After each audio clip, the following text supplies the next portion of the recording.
قبل لقاء وزراء خارجية روسيا تركيا وإيران أو منصة أستانا في قطر يوم السبت الماضي، كان مصير بشار يتقرر في اجتماع سري آخر.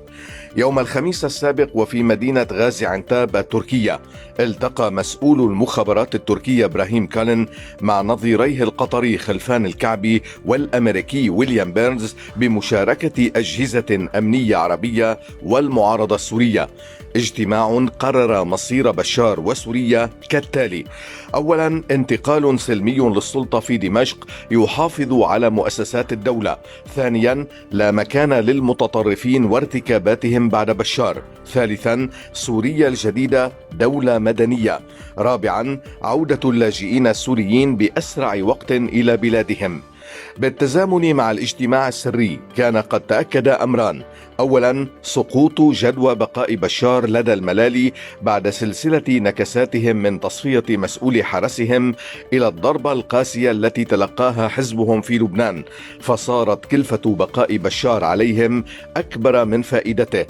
ثانيا، الجدوى نفسها سقطت في موسكو التي تتحضر لإقفال صراعها في أوكرانيا بتقديمها عربون إنهاء الصراع في سوريا، وهو ما أفهمته لبشار خلال زيارته لها قبل أيام.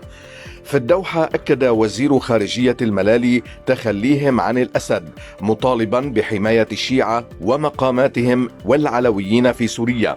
لبى التركي الطلب وفتح قناة اتصال بين طهران وبين مسؤول المعارضة السورية أحمد الشرع لنقل الضمانات والتطمينات حيال الشيعة والعلويين، فيما كانت واشنطن تنذر بغداد بحسم أنها ستضرب أي مجموعات تنتقل من العراق إلى سوريا. بعدها زار لاريجاني دمشق سرا مساء الجمعة ليبلغ بشار سحب مستشاري الحرس من سوريا وترحيب خامنئي به لاجئا في طهران، لكن حاكم دمشق المخلوع فضل صقيع موسكو على منفى الملالي.